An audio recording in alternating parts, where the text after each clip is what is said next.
우리 그리스도인들의 믿음 생활에 있어서 가장 신비하면서도 또 이해하기 어려운 것이 바로 기도입니다. 성경 말씀에 의하면 성도들은 자신의 기도가 응답될 것을 확신하며 살아도 됩니다. 바울이나 베드로 같은 사도들뿐만 아니라 주님께서도 친히 기도의 중요성에 대해서, 그리고 그 기도 응답의 확실함에 대해서 여러 군데서 말씀하고 있습니다. 주님은 또한 스스로 기도의 삶을 살아가셨죠. 새벽에 기도하셨으며 밤이 늦도록 기도하였다라고 성경은 기록하고 있습니다. 중요한 일을 결정할 때마다, 혹은 큰 시련이 앞에 있을 때마다 주님께서도 기도의 삶을 사셨다라는 거죠. 왜 하나님의 아들이신 주님이 꼭 기도하셔야 됐을까요? 하나님의 아들이신 주님께서 꼭 기도하지 않으셔도 되죠. 기도하지 않으셔도 주님은 충분히 능력과 권세를 행하실 수 있는 분이에요. 그럼에도 주님께서 기도의 삶을 사신 것은요, 그 기도의 중요함을 우리에게 가르쳐 주시기 위함이에요. 제가 신학교를 다닐 때 많은 교수님들, 선배 목사님들에게 들었던 성공적인 목회의 비결은 사실은 딱 두 가지였어요. 말씀과 기도의 삶을 붙들라는 것이었습니다. 그게 지금 와보면요, 그게 더 진리라는 것을 더 분명하게 느끼게 돼요. 그래서 사실 성도들의 삶도 마찬가지예요. 우리가 신앙의 삶을 두 가지로 크게 나눈다면 하나는 기도 생활의 삶이고 하나는 말씀 중심의 삶이죠. 교회에서 우리가 하는 일이 무엇입니까? 하나님의 말씀을 듣고 그 말씀을 배우고 배운 대로 세상에서 실천하며 살아가는 거고요.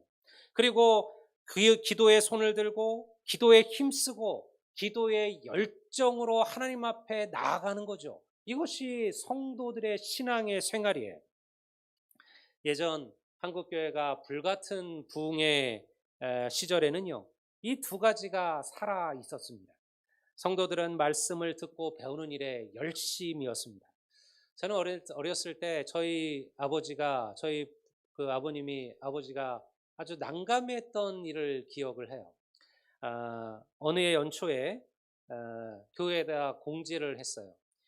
성경 일독을 독려하기 위하여 성경을 일독하고, 그리고 성경 그 일독 카드, 기록 카드를 제출하시는 분들에게 쌀 한 포대씩, 뭐 큰 40kg짜리 말고요, 작은 거 쌀 한 포대씩을 선물로 주기로 그렇게 공지를 하셨는데요.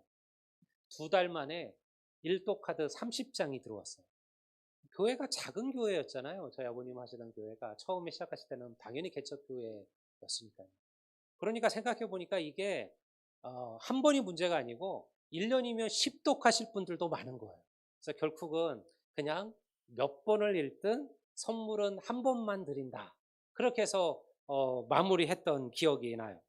여러분, 그분들이 쌀 한 포대가 탐이 나서 그렇게 열심히 성경을 읽었을까요? 아니요.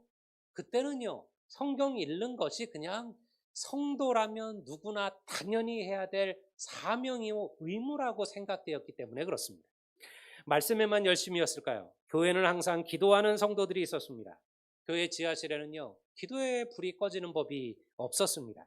새벽부터 저녁까지 누군가는 항상 교회에서 기도의 자리를 지키고는 했습니다. 우리처럼 일부러 특별 새벽기도라는 말을 쓸 필요도 없어요. 우리가 3월 마지막 주 28일부터 4월 3일까지가 고난 주간이에요. 우리가 올해는 고난 주간 특세를 이 본당에서 하려고 합니다. 좀 넓게. 그리고 영상으로 실시간으로 찍어서 오시지 못하는 분들은 가정에서 기도할 수 있도록 하려고 해요. 여러분, 그것은 마땅히 해야 될 일인데요. 지금 우리에게는 특별이라는 말을 붙이지 않으면 기도하지 않게 된다는 거예요. 기도하기 위해서 우리가 특별이라는 말을 써야 되고 합심이란 말을 써야 되고 이렇게 되었다라는 거죠. 근데 특별 새벽기도라는 말이 언제 생겼는지는 모르겠어요. 제가 어린 시절에는요, 특별 새벽기도라는 말은 없었어요. 그냥 새벽기도였습니다. 사순절이 되면 성도들은요, 이야기하지 않아도 아무리 바빠서 못 나오던 분들도 그때가 되면 새벽을 깨웠어요. 그리고 하나님 앞에 기도의 자리에 나오셨습니다. 새벽이 어려운 분들은요, 저녁에 하나님의 전으로 찾아왔습니다. 그리고 기도의 시간을 했죠. 그러니까 항상 교회는 기도하는 이들의 부르짖음으로 넘쳤습니다. 여러분, 막 부담이 되기 시작하시죠. 목사님이 또 뭔 소리 하려고 또 이렇게 또 오랫동안 이 얘기를 하냐. 맞아요. 부담이 되라고 하시는 소리예요. 신앙은요, 부담 없이 되지 않습니다. 여러분, 아버지들은 어떨까요? 여러분들 수없이 직장에서 사표를 던져버리고 힘든 일을 그만두고 싶은 마음이 왜 없을까요? 그런데 가정을 지켜야 된다는 부담, 아버지라는 부담, 남편이라는 부담 때문에 힘들어도 그 일을 감당하지 않습니다. 믿음은요, 때로 우리에게 부담이 있어야 돼요.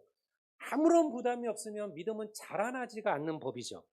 여러분, 물론 저도 압니다. 그때와는 지금이 삶의 환경이 많이 달라졌습니다. 제 부모님들은 항상 열심히 한 잠자리에 드셨습니다. 지금처럼 재밌는 드라마나 그리고 유튜브나 넷플릭스도 없었죠. 삶은 그렇게 분주하지 않았어요. 근데 지금 우리는 대단히 복잡한 그런 세대를 살아갑니다. 오히려 밤늦게 일을 하는 이들도 많고요. 여러분들 일찍 자는 이들이 드문 시대가 되었습니다. 유혹하는 것도 많고 처리해야 될 것도 많아요. 과학과 기술이 발전하면 편해질 줄 알았는데요. 편해지기는 했는데 동시에 여러분 우리가 그것에 종속이 되고 노예가 되어 버렸습니다. 많은 성도들이 너무 바쁘고 너무 분주해서 기도할 시간이 없고 말씀 볼 시간이 없다라고 얘기합니다. 왜 그렇게 되었을까요? 정말 시간이 없어서 우리는 기도하지 않고 말씀을 보지 않을까요? 이것이 정답이 아님을 우리 모두가 다 알고 있습니다. 문제는 무엇이냐면 우리가 진짜 기도의 능력을 경험해 보지 못했기 때문에 그래요.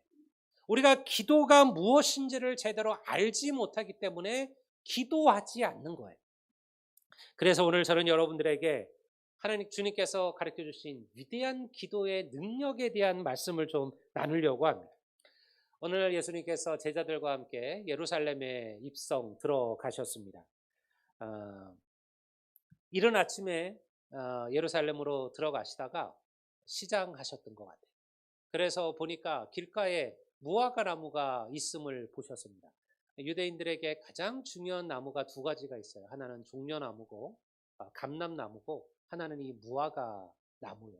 둘 다 유대인들의 삶을 구성하는 그러한 나무입니다.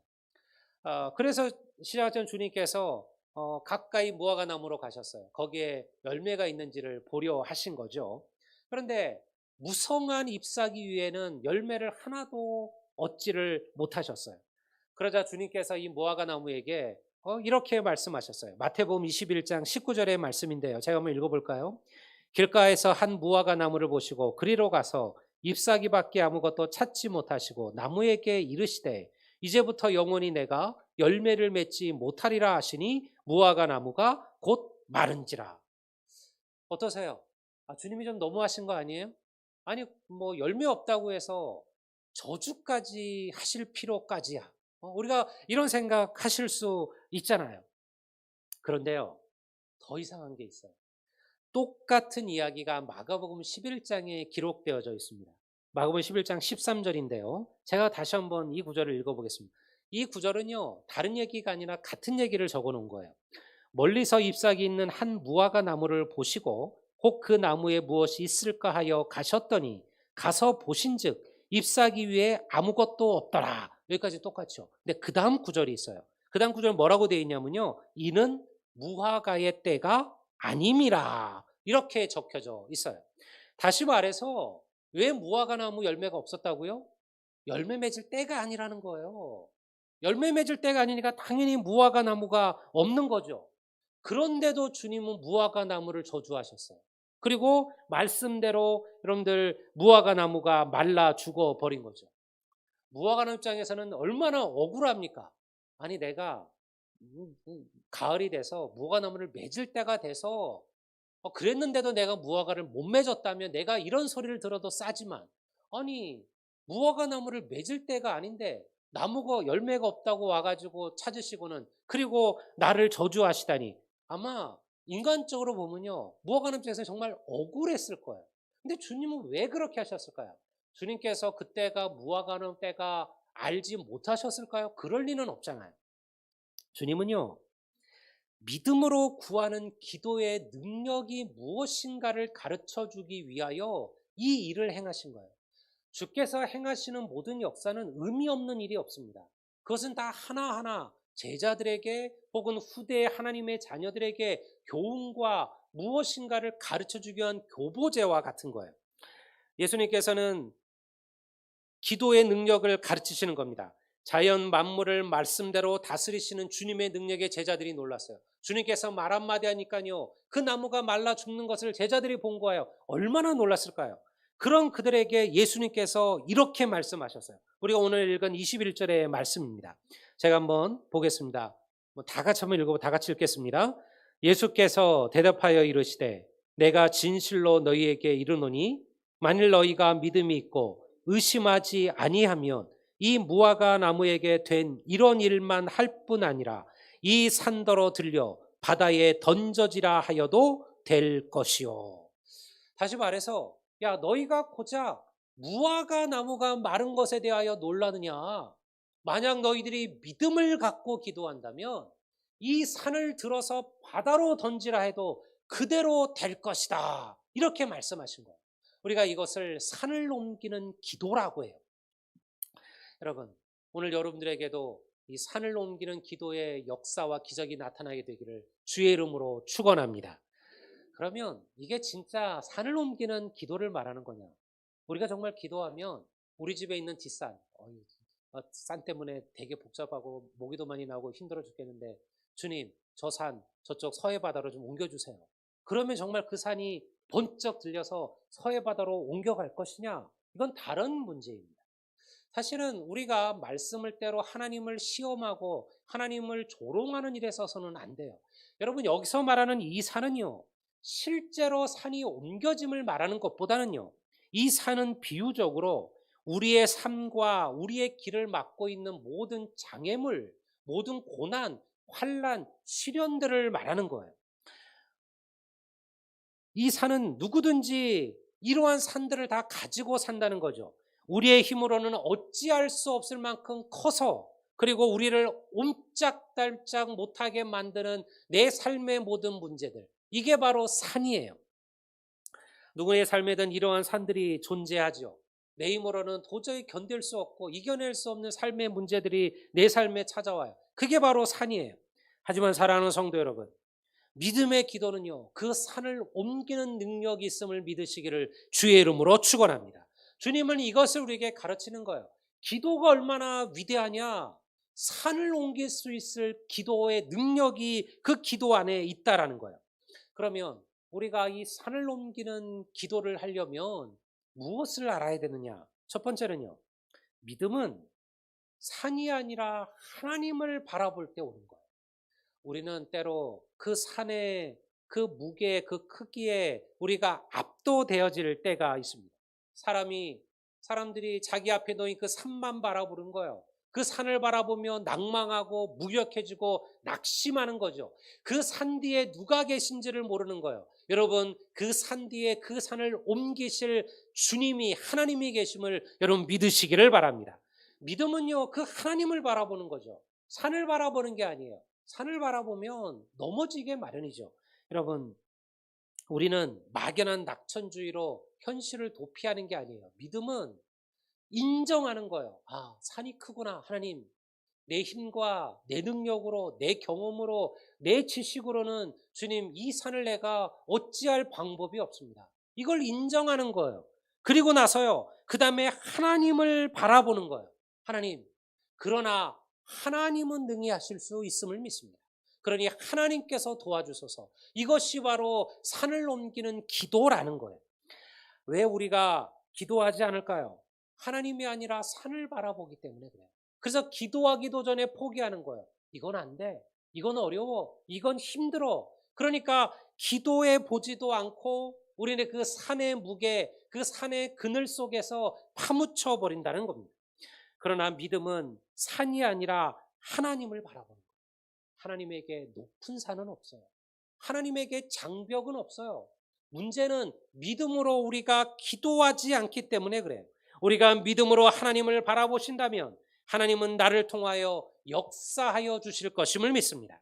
믿음으로 하나님을 바라보시고 그리고 믿음으로 하나님을 의지하고 기도하면 하나님은 두려움이라는 산을요, 그리고 우리의 교만이라는 산을, 우리의 절망이라는 산을, 그리고 누구나 하나씩은 가지고 있을 법한 그러한 산들을 옮겨 다시는 꺼낼 수 없는 바다로 던지시는 분이심을 믿으시기를 주의 이름으로 축원합니다.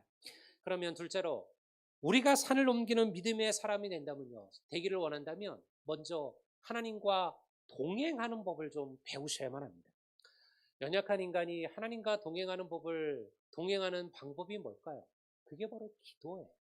우리는 연약하지만 기도는 여러분들 강하고 능력이 있는 하나님과 우리가 하나 되게 하는 힘이 있어요. 성도는 기도를 통해서 하나님과 대화합니다. 우리가 기도는 성도의 호흡이라고 말하죠. 살아있는 것 가운데 호흡하지 않는 건 없어요. 여러분, 세상에 살아있는 모든 것, 나무라 할지라도 살아있는 거는 다 호흡이라는 거를 해요. 호흡하지 않으면요, 죽은 거예요. 여러분, 우리 인생도 마찬가지잖아요. 우리가 호흡을 멈추는 순간 우리는 죽은 거예요. 뇌사 상태에 빠진 이들도요, 호흡은 아직 살아있잖아요. 호흡이 끝나면 비로소 그는 온전히 죽은 자가 되는 거죠. 기도는요, 성도의 영적인 호흡이에요. 기도가 끊어진다는 것은 호흡이 끊어진다는 거죠.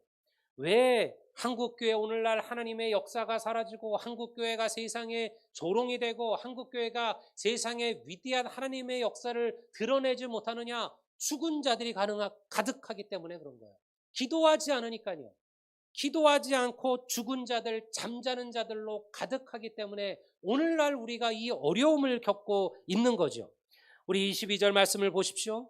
제가 한번 읽어드리겠습니다. 너희가 기도할 때 무엇이든지 믿고 구하는 것은 다 받으리라 하시니라.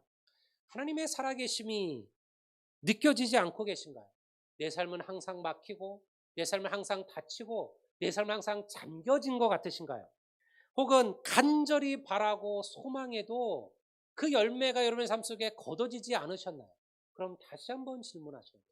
나는 정말로 기도하고 있는가? 나는 정말 간절히 하나님 앞에 무릎 꿇고 있는가? 나는 정말 온 힘을 다하여 의심하지 않고 기도의 손을 하나님께 들고 있는가?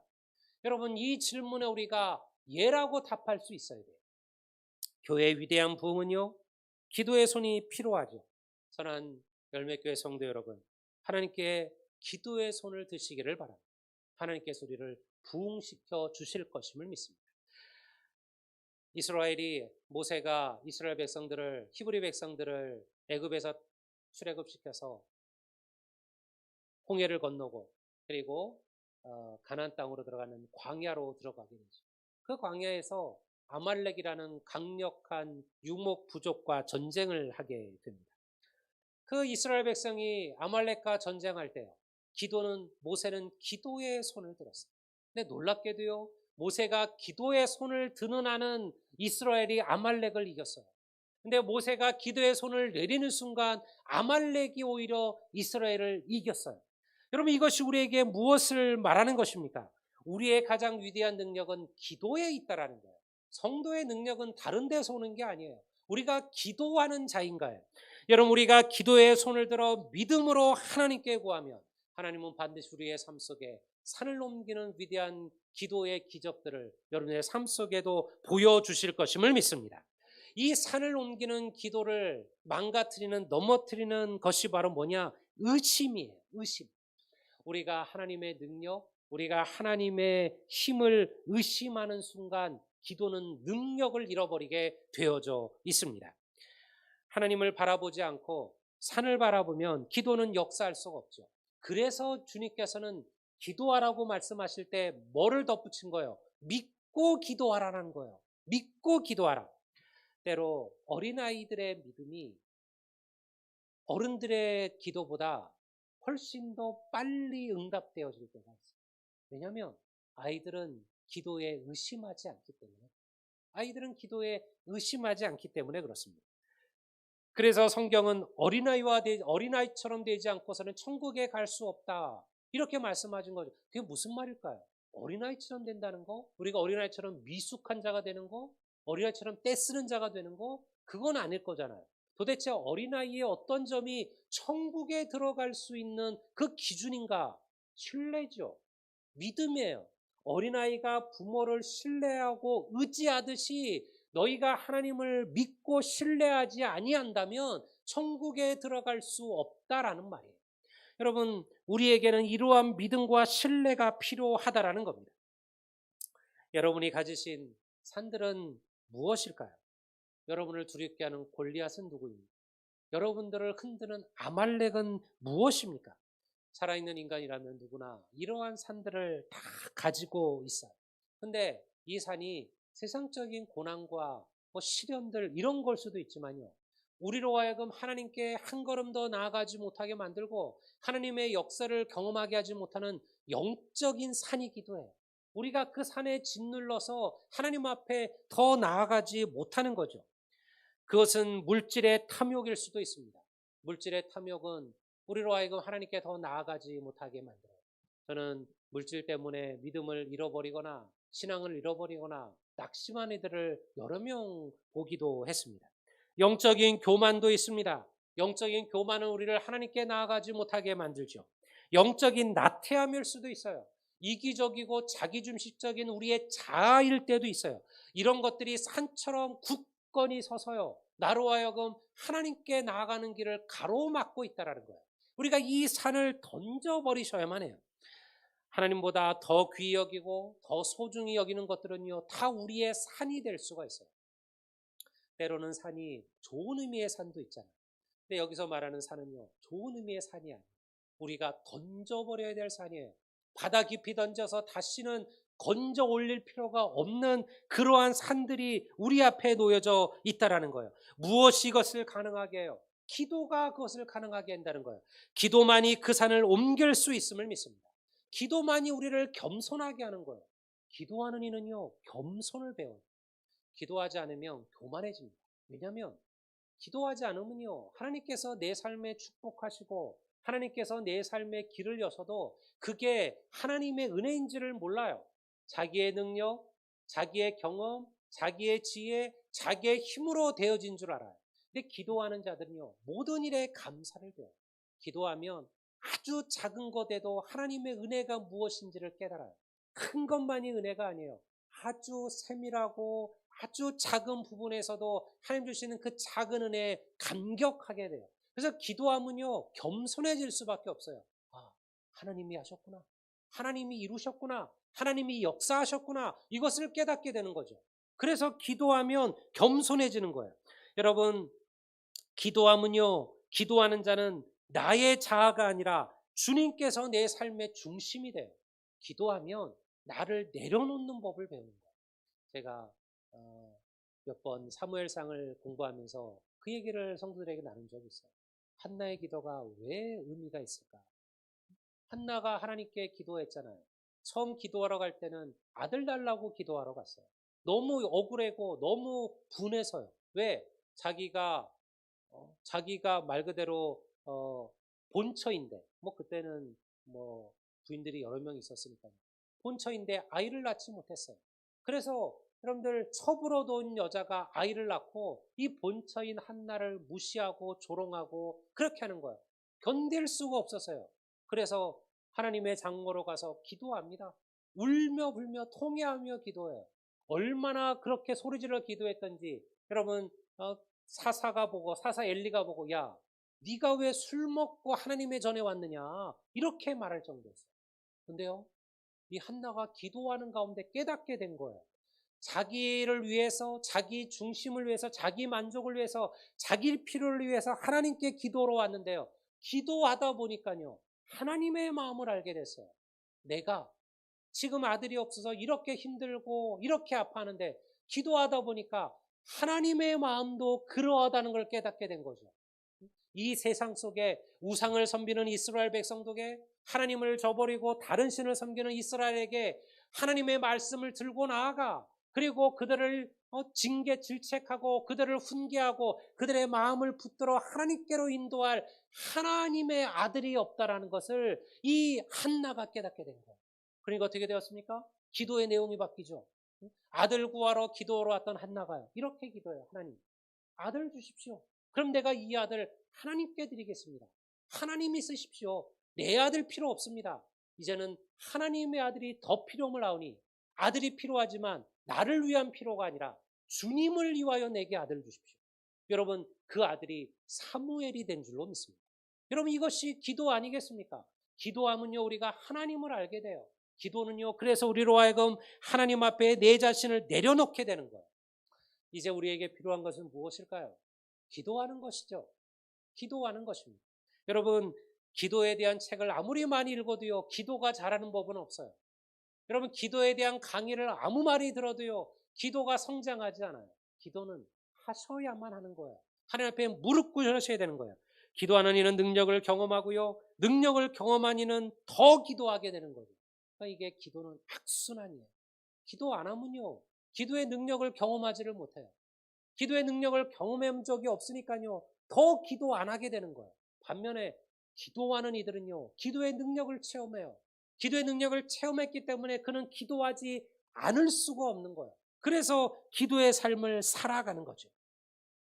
하나님께 여러분의 산이 무엇인지 설명하느라고 많은 시간을 쓰실 필요도 없어요. 하나님은 이미 우리의 눈물, 우리의 아픔, 우리의 염려, 우리의 근심, 우리의 산이 무엇인지 다 알고 계신 줄을 믿습니다. 그저 우리는요, 하나님 앞에 간절한 마음으로 하나님 앞에 우리 연약함을 고백하고 주께서 우리를 위하여 일하여 주시기를 그저 하나님께 구하는 거예요. 간절한 심령으로 여러분의 모든 문제와 아픔을 믿음으로 주께 구하게 되시기를 주의 이름으로 축원합니다. 반드시 하나님께서 그 소원대로 들으시고 그 산을 옮기는 역사를 내게도 보여주실 것임을 믿습니다. 우리 교회는 특별히 기도에 손이 더욱더 필요합니다. 여러분, 기도의 시간들을 가지셔야만 해요. 근데 기도는요, 꼭 하나님께서 정해놓으신 장소가 있지는 않아요. 물론 목사 입장에서는 여러분들이 새벽을 깨워서 기도하러 오시면 더 좋죠. 여러분들 저녁에 기도하러 오시면 좋습니다. 여러분 저녁에 기도하러 오시기를 원하시는 하실 성도들에게는요, 여러분들 교회에 들어오실 수 있는 제가 키를 따로 드릴 겁니다. 여러분, 어디서든 기도하실 수 있어요. 가정도 여러분의 기도의 골방이에요. 교회 오기 어려우신가요? 그래서 기도 안 한다고 말씀하시면 안 되죠. 여러분의 가정을 기도의 골방으로 삼으십시오.